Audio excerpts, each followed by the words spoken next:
আরজিকর মেডিকেলের ঘটনাটা প্রকাশ হওয়ার পর এই যে আমরা এমন একটা নিরাপদ রাষ্ট্র আমরা নারীদের জন্য গড়তে পারিনি, আমাদের যে ব্যর্থতা, এটার প্রায়শ্চিত্ত করার জন্য মূলত আজকে আমাদের এখানে আসা। আরজিকর মেডিকেলের ঘটনা আপনারা সবাই জানেন।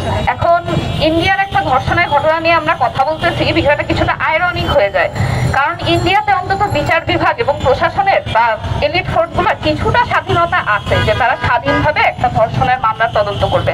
আমাদের দেশের কোনো প্রশাসনের, কোনো এলিট ফোর্সের, পুলিশ বলেন, ডিবি বলেন বা বিচার বিভাগ বলেন, কারো এতটুকু স্বাধীনতা গত 15 বছর বা আমার জানা মতে কোনোদিনই ছিল না যে একটা ধর্ষণ মামলার তারা নিরপেক্ষভাবে বিচার করবেন।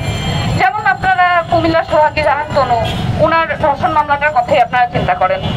বাংলাদেশ মানবাধিকার কমিশনের অধ্যাপক যখন ওখানে গিয়েছিলেন, ওনার বক্তব্য ছিল যে এই ধর্ষণ মামলার তদন্ত কোনোভাবেই কোনোদিনই স্বাধীনভাবে করতে দেওয়া হয় নাই, এবং মামলা দায়ের করার পরপরই এই মামলার অনেকগুলো আলামত হচ্ছে ধ্বংস করে দেওয়া হয়েছে বা সরায় ফেলা হয়েছে। অর্থাৎ মিলিটারি সেন্সরশিপের জন্য আমরা আসলে তনুর সাথে কি ঘটেছিল তার মূল কথাটাই আমরা আসলে জানি না, এটা আমাদেরকে জানানো হয় নাই, এবং এটা কোনো নতুন প্র্যাকটিস না আমাদের দেশে আজ পর্যন্ত। আপনারা সবাই নিশ্চয়ই ধর্ষণের খবর আপনারা নিউজ পেপারে পড়েন, ফেসবুকে দেখেন, কোনোদিন শুনছেন যে এই মামলার নিষ্পত্তি হয়েছে বা ওনাকে হচ্ছে যাবজ্জীবন কারাদণ্ড দেওয়া হয়েছে, অমুক অমুক আসামিকে হচ্ছে মৃত্যুদণ্ড দেওয়া হয়েছে?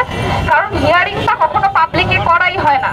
ধর্ষণের ঘটনা, ধর্ষণের ভিডিও এগুলো ফেসবুকে প্রচার হয় ঠিকই, কিন্তু এই যে ধর্ষকের একটা এক্সাম্পলারি পানিশমেন্ট পাবলিকলি দেওয়া হবে, এই কাজটা কখনো করা হয় না। অথচ ধর্ষণ মামলার ক্ষেত্রে এই জিনিসটাই সবচেয়ে বেশি গুরুত্বপূর্ণ।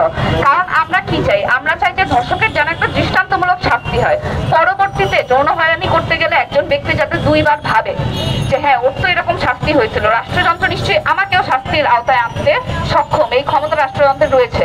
কিন্তু পাবলিকলি কখনো ধর্ষণের মামলাগুলার নিষ্পত্তি করা হয় না, কোনো পোস্টমর্টেম রিপোর্টগুলো হচ্ছে পাবলিকলি প্রকাশ করা হয় না, এবং আমাদেরকে ধর্ষকদের ব্যাপারে কিছুই জানানো হয় না। বরং ক্ষমতাসীন দল যারা রয়েছে গত 15 বছর যাবত আওয়ামী সরকারের আমলে এবং তার আগেও ক্ষমতাসীন দল সবসময়ই চেষ্টা করেছে যে ধর্ষকদেরকে শেল্টার দেওয়ার, বিশেষ করে ধর্ষক যদি তাদের দলীয় কোনো লোক হয়।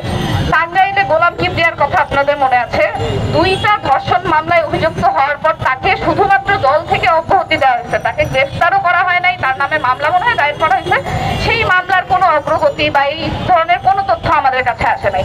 দল থেকে অব্যাহতি দেয়, এটাকে একজন ধর্ষকের শাস্তি হইতে পারে কিনা, এটা আমার আপনাদের কাছে প্রশ্ন।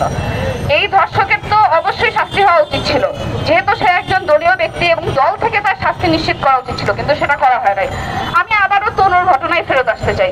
সেনানিবাসে একটা মেয়েকে ধর্ষণ করা হয়েছে, সেনাবাহিনী তাইলে এখানে কি করতেছে? তারা যদি মনে করে অভ্যন্তরীণ ভাবে কোর্ট মার্শাল করে আমরা শাস্তি দিয়ে দিব, আমরা তাদেরকে বলতে চাই ধর্ষণটা করা হয়েছে আমাদের পরিচিত একজন শিক্ষার্থীকে, আমাদের বোনকে, এটা পাবলিকলি করা হয়েছে। আপনি আলাদাভাবে ব্যক্তিগতভাবে এটার কোনো শাস্তির ব্যবস্থা করতে পারেন না। আপনি যদি শাস্তি দিতে চান এটা অবশ্যই জনসম্মুখে দিতে হবে এবং জনগণকে জানিয়ে দিতে হবে। আর সেনাবাহিনীর কর্মকাণ্ডের কথা আসলে শুরু করলে শেষ হবে না।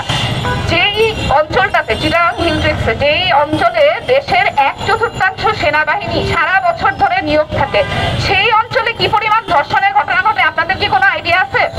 এখন সেনাবাহিনী যদি বলে না এগুলোতে আমাদের কোনো দায় নাই, আমরা কোনো খবর রাখি না কে ধর্ষণ করে, তাহলে তাদেরকে প্রশ্ন করতে হবে কেন আপনারা খবর রাখেন না? আপনাদের সেনা মোতায়েন করা হয় কি জন্য? নিরাপত্তা নিশ্চিত করার জন্যই তো। আপনারা যদি এখানে এলাকাবাসীর নিরাপত্তা নিশ্চিত না করতে পারেন তাহলে আপনারা কি করেন?